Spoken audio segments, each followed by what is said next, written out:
अन्य लोगों ने सुरक्षा की बात नहीं की, बेटी बचाने की बात नहीं की, पर इतनी दरिंदगी भी उनके राज्यों में नहीं हुई है, उनकी सरकार में नहीं हुई थी। आपने इतनी सुरक्षा की बातें की और सुरक्षा है कहाँ? अब बताइए, कोई शहर नहीं बचा है, कोई देहात नहीं बचा है। इतनी गंदी गंदी ये घटनाएं एक महिलाओं के साथ हो रही हैं, कहाँ सो रहे हैं आप? कैसी बातें करते हैं आप? बेटी बचाओ बेटी पढ़ाओ की बात कैसे करते हैं आप? हम आज अपनी बेटी बचाए हैं, आज हम उनको पढ़ा भी रहे हैं, पर उनके साथ यही घटना करने के लिए बताइए आप। तो क्या इससे अच्छा तो यही है कि भ्रूण हत्या ही कर देनी चाहिए? आप बताइए मुझे।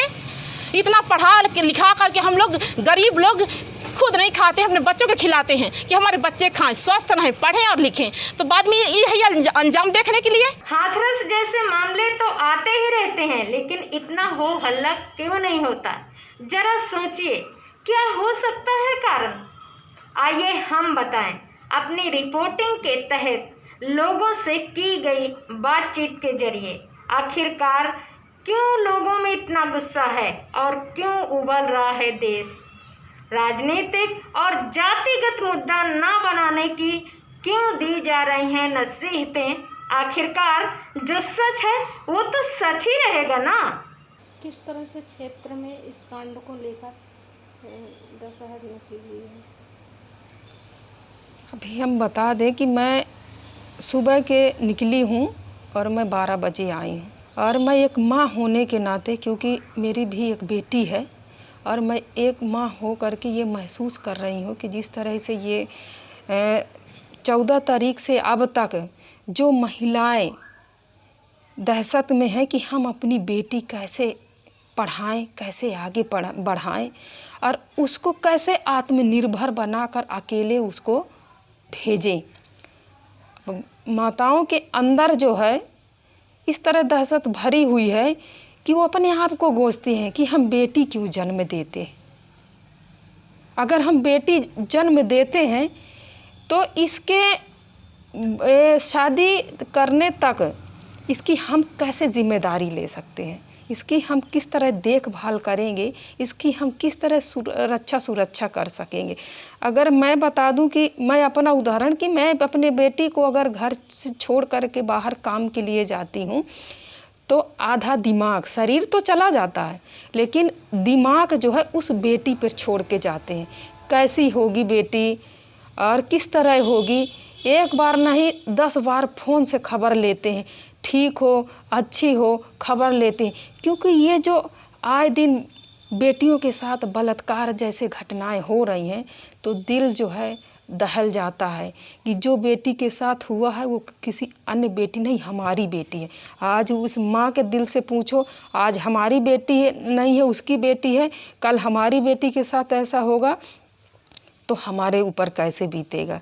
लेकिन हर माँ, मैं अभी बता दूं कि मैं गई थी 4-6 महिलाओं से बात की तो मैंने कहा आपको क्या लगता है? उन्होंने कहा कि अब तो हमें ये लगता है कि लड़कियों को बाहर पूरी तरह से निकलना बंद कर दे, वो उनकी पढ़ाई लिखाई उनको बाहर निकलना ही बंद कर दे।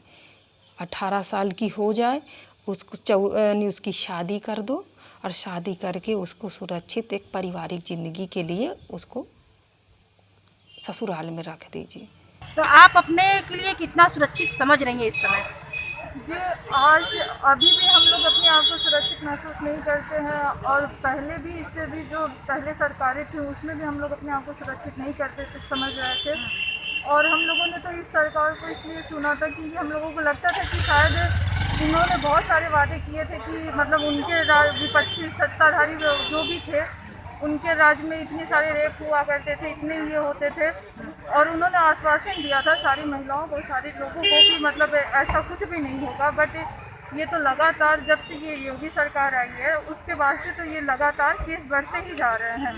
चाहे वो बलरामपुर का देख लीजिए, हाथरस का देख लीजिए, जौनपुर का देख लीजिए, वो लगातार रेप पे रेप होते जा रहे हैं। और कहीं से भी कोई भी महिला, कोई भी लड़की किसी भी तरीके से वो अपने आप को सुरक्षित ना समझती है ना महसूस कर पाती। अरे उसको लेकर हम लोग के दिल में बहुत ढेर सारा डर सा बैठ गया है, और हम लोग की बहन बहू बेटियां बाहर नहीं जा पा रही हैं। हम लोग जो काम करना रहता है मार्केट के आराम मतलब सुबह ही मतलब जैसे थोड़ा जल्दी कर आते हैं कि बाहर निकलने में बहुत तकलीफ़ हो रही, दिक्कत बढ़ रही है। जातिवादी पर मुद्दा की जहाँ तक बात है तो ठीक है, हम जातिवादिता पे मुद्दा नहीं उठा रहे, पर जो इस लड़की के साथ घटना हुई है वो क्या ब्राह्मण की लड़की है? क्या बताइए, ठाकुर की लड़की है? हम कह दें कि नहीं, दलित की नहीं है। वो ठाकुर की लड़की के साथ ऐसा कांड हुआ है, जिसके साथ बलात्कार हुआ है, जिसकी जीभ काट दी गई है, जिसको मार दिया गया है, वो ठाकुर की लड़की के साथ हुआ है? वो पंडित की लड़की के साथ हुआ है या किसी मंत्री की लड़की के साथ हुआ है? हम ना लें उस लड़की का नाम, हम ना बताएं कि वो दलित है। सच्चाई को क्यों आप कह रहे हो कि सच्चा ना कहो? ये कैसा राज है, ये कैसी सरकार है कि जहाँ सत्य करना बोलना ही झूठ है या पाप है? हम सत्य बोल रहे हैं, हम किसी का विशेष मुद्दा नहीं उठा रहे हैं। वो लड़की दलित है तो दलित की बात हम कर रहे हैं, हम किसी ब्राह्मण की बात नहीं कर रहे हैं। फिर आपको ऐसी सोच क्यों? आप ऐसा क्यों सोचते हैं? इसलिए कि आप पे हिम्मत नहीं है, आप में दम नहीं है हम गरीबों का साथ देने के लिए, इसलिए आपने आपको टालने के लिए ये बोल रहे हो कि दलित के मुद्दा ना उठाओ।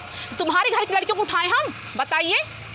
हाथरस की घटना के बाद एक महिलाओं के अंदर डर हो गया है। हमारे देश में जो आज महिलाओं की स्थिति है, आज़ादी के इतने साल बाद भी, वो सोचने वाली बात है।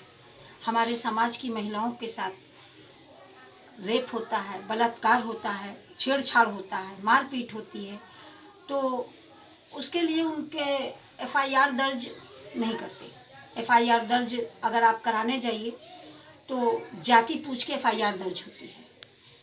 कई जगह मेरे साथ भी ऐसा हुआ है कि मैं FIR दर्ज करवाने गई हूँ किसी का मुद्दा लेके, तो वहाँ पहले जाति पूछी गई है, उसके बाद धाराएं कमज़ोर लगाई गई हैं। तो ये जो सरकार है, ये हमारे दलितों के फेवर में कोई काम नहीं कर रही है। आए दिन इनके साथ छेड़छाड़, रेप, हत्या और उसके बाद जला देते हैं, पूरे साक्ष्य मिटा देते हैं। और अभी लखनऊ में 1 महीना हुआ, बच्ची का रेप हुआ था, रेप के बाद हत्या हो गई थी और उसकी डेड बॉडी रात में उसके शमशान में गाड़ दिया। घर वालों को सूचना नहीं दी, पुलिस वालों का शायद पहरा लग गया। और हाथरस में भी यही हुआ कि रात में बच्ची को जला देते हैं। अभी हाथरस के आंसू सूखे नहीं कि बलरामपुर में भी एक दलित लड़की के साथ बलात्कार हुआ और उसके पैर तोड़ दिए गए और वो भी एक्सपायर कर गई है। इस प्रकार तमाम दिन प्रतिदिन घटनाएं हो रही हैं और ये जो फर्जी तरीके से लोग चिल्ला रहे हैं राम राज्य राम राज्य, हम पूछना चाहते हैं इस राम राज्य के सिपाहियों से कि अगर दलित आदिवासी को आप हिंदू धर्म पर मानते हैं तो कहाँ हिंदू धर्म के किस वेद पर, किस उपन्यास पर लिखा है कि जो है आधी रात को उसकी लाश जलाई गई? ये तो हिंदू धर्म में कहा जाता है कि सूर्यास्त के बाद लाश जलाई नहीं जाती, लेकिन वहाँ तो आधी रात को लाश जला दिए गए। शर्म आनी चाहिए वहाँ के प्रशासन को कि उनके परिवार पीड़ित के परिवार से उनको आखिरी बार उसके दर्शन नहीं करने दिए। लाश की तो बात छोड़िए, उन्हें देखने तक नहीं दिया। आप बहुत दुखित लग रहे हैं, आंखों में आंसू हैं। हाँ, दुखित लग रहा हो। मेरे पास बेटियां हैं 5-6, अब बेटियों के साथ निरंतर ही घटना हो रही है, इसलिए मैं दुखी हूँ। अगर इस तरह होगा तो क्या होगा? लेकिन जब से 65 साल का हूँ, मैंने जब से रात चला रहा प्रशासन शासन, तब से मैंने देखा कभी इस तरह की घटनाएँ नहीं हुई। जो मैं किसी की बुराई नहीं करता हूँ, ना मुख्यमंत्री जी की ना मोदी जी की, लेकिन जो मैं अभी देख रहा हूँ ये घटनाएं कभी इतनी नहीं हुई जितनी अब निरंतर होती जा रही हैं। एक के ऊपर एक के ऊपर।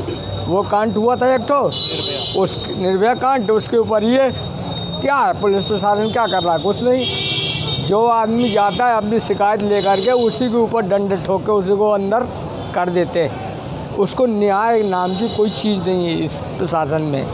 इस घटना से हम बहुत व्यथित हैं। देश का पूरा दलित समाज आक्रोशित है और जिस प्रकार से पुलिस की कार्यशैली रही है वो बहुत ही चिंताजनक है कि अगर देश की दलित ही नहीं किसी भी समाज की बहन बेटी के साथ अन्याय होगा और पुलिस का रवैया आरोपियों के बचाने की फिराक में होगा तो फिर बहन बेटियों की इज्जत आबरू की रक्षा कौन करेगा? कैसे रक्षा होगी? निर्भया कांड के बाद जो महिलाओं बहन बेटियों के हित में कानून बनाया गया, उस कानून का प्रचार किया जाता हो। पुलिस इस प्रकार से उस कानून को ठंडे बस्ते में डाल दिया है कि कहीं भी अपराधियों को ये नहीं समझ में आता कि अगर हम किसी बहन बेटी के साथ ऐसा अत्याचार करेंगे तो उसकी सज़ा हमको ये मिलेगी, जिसका नतीजा ये है कि ये फिर से निर्भया कांड से भी बड़ी विभत्स घटना हो गई और जो एंटी रोमियो स्क्वाड का कानून बनाया गया, बड़ी बड़ी बातें, बड़े बड़े वादे किए गए सरकार द्वारा, वो सब हवाई भाषण साबित हुए। इस घटना से ये समझ में आ रहा है कि सरकार की कथनी और करनी में अंतर है। भारत में बाबा साहब डॉक्टर अंबेडकर का संविधान है और संविधान के तहत प्रत्येक बहन बेटी को सुरक्षित जीने का अधिकार है, आगे बढ़ने का अधिकार है। हर एक की इज्जत आबरू की सुरक्षा होनी चाहिए, चाहे किसी भी समाज की बहन बेटी हो। अगर उसके ऊपर अन्याय हुआ है तो प्रत्येक समाज के नागरिक को अत्याचार के खिलाफ सड़कों पे उतरना चाहिए।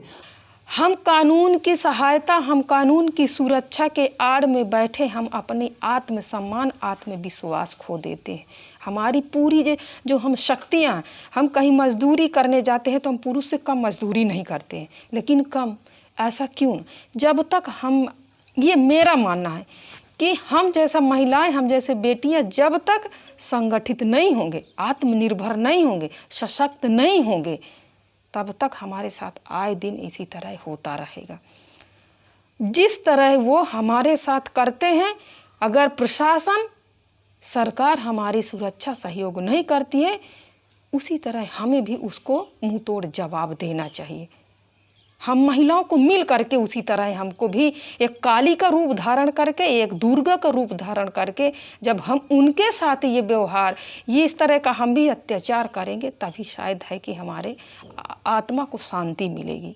और मैं ज़्यादा कुछ नहीं कहूँगी, बस सरकार से इतनी ही मांग करूँगी और समाज के उस प्राणी से जिनके दिल है और बेटियाँ हैं, उनसे यही बात की मांग करूँगी कि क्या सब सही है? अगर ये सही नहीं है तो क्या करना चाहिए, आप मुझे उत्तर दीजिए। नहीं, जो सही होगा वो करने के लिए हम तैयार हैं। फिर बीच रास्ते में अब टोकना मत कि ऐसा मत करो, तुम्हें जेल होगा, तुम्हें ये होगा, तुम्हें वो होगा, पकड़ के फिर हमको जेल के अंदर डालने की कोशिश मत करना। आपके इस सोशल मीडिया के माध्यम से मैं अपने देश के सभी दलित और आदिवासियों से अपील करना चाहता हूँ कि बहन मनीषा वाल्मीकि को न्याय दिलाने के लिए एकजुट होकर सड़क पर आए, जब तक उन दरिंदों को फांसी की सजा न मिल जाए। देश के एकमात्र नारीवादी ग्रामीण न्यूज चैनल को समर्थन करने के लिए हमारे YouTube चैनल को लाइक और सब्सक्राइब करें। हमारी वेबसाइट पर सदस्य बने। खबर लहरिया, आपकी खबर, आपकी भाषा।